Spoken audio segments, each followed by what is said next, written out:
JMC के दोस्तों, एक बार फिर इलोहिम चर्च चैनल कुरुक्षेत्र में आप लोगों का हार्दिक स्वागत है। आज हम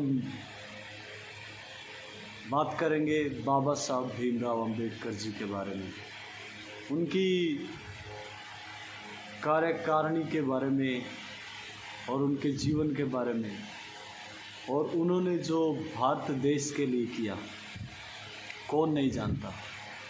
हर कोई इस बात से वाकिफ़ है कि बाबा साहब भीमराव अंबेडकर का हमारे जीवन में कितना बड़ा अहम रोल है, कितना बड़ा किरदार है उनका।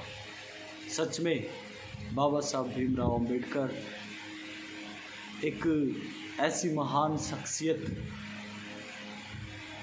हम जैसे दलित लोगों के जीवन में, शूद्र लोगों के जीवन में एक मसीहा बनकर उभर कर प्रकट हुए।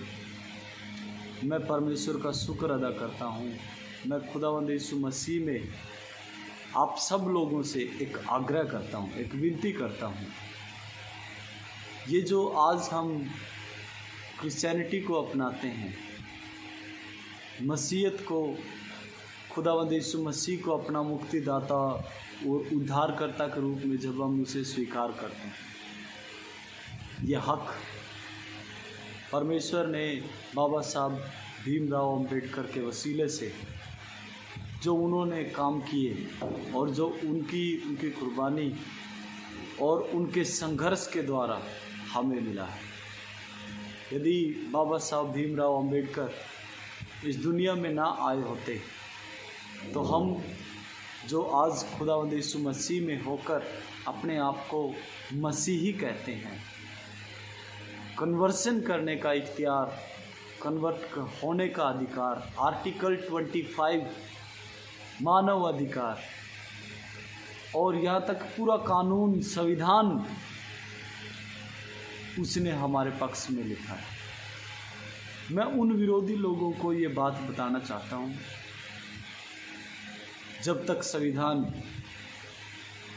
इस भारत का संविधान, स्वतंत्र भारत का संविधान मजबूत है, तब तक तुम्हारी कोई भी चाल, तुम्हारी कोई भी योजना सफल नहीं होगी।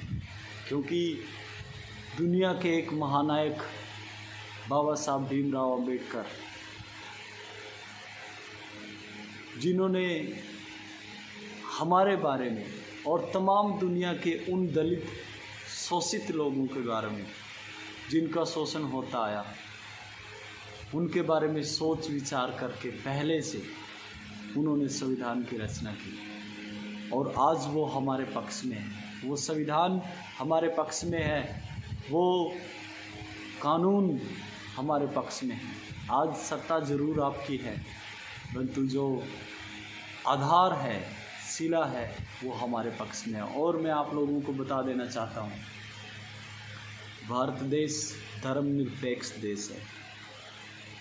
इसमें गड़बड़ी फैलाने की कोशिश ना करो। मेरा भारत, हमारा संविधान सुरक्षित करता है। जब तक संविधान मेरे भाइयों भारत देश में है, बाबा साहब का संविधान, इसको ना बदला जाए, इसको ना तोड़ मरोड़ के पेश किया जाए, तब तक भारत सुरक्षित है। यदि संविधान चला गया, बाबा साहब की आत्मा जो संविधान में है वो चली जाएगी। और मैं आप लोगों से, तमाम क्रिश्चियंस से और तमाम दलित शोषित लोगों से, शूद्र लोगों से, जो मेरे भाई हैं, मेरे प्रिय हैं, हमारा खून का रिश्ता है, उसने हमें उभरने के लिए क्या कुछ किया, उन बातों को लोगों में शेयर करो। बाबा साहब भीमराव अंबेडकर ने जितने कार्य किए हम लोगों को उठाने के लिए, हमारे उत्थान के लिए, उनको लोगों में शेयर करो, साझा करो, उत्साहित करो, लोगों को इनकरेज करो और अंधभक्ति से उनको खींचकर बाहर निकालो। आज कानून को मानने की ज़रूरत है, संविधान को मानने की ज़रूरत है। हमें लड़ाई झगड़ा नहीं, बल्कि प्यार, प्रेम, मेल मिलाप और संयम से संविधान को ध्यान में रखते हुए अपने आप को जीना है। मैं घोषणा करता हूँ, मैं बाबा साहब भीमराव अंबेडकर के दिए संविधान के मुताबिक प्रभु यीशु मसीह में स्वर्गीय और सांसारिक सारे अधिकारों को मैंने प्राप्त किया है, और ये सब संभव हो पाया बाबा साहब भीमराव अंबेडकर के द्वारा आर्टिकल 25 के तहत, जो मेरा मौलिक अधिकार है, जो मुझे अधिकार दिया गया है, जो उन अधिकारों को मानने के लिए मैं स्वतंत्र हूँ। प्रभु आप लोगों को सबको बहुत सारी आशीष दे, और मैं विनती करूँगा कि आप लोग भी अपने कानून के अधिकारों को और हमारे संविधान को जाने, दोबारा से उस कीच में ना पड़े और अपनी अहमियत को, अपने अहम को समझें। प्रभु आप लोगों को बहुत सारी आशीष दे, और सब बाबा साहब भीमराव अंबेडकर की सपोर्ट में और एक होकर, एक समाज, एक चित्त, एक मन होकर, पढ़े लिखे लोगों का एक समाज होकर उन्नति और प्रगति की राह पर हम लोग चलेंगे। परमेश्वर आप लोगों को आशीष दे। God bless you. जय मसीह।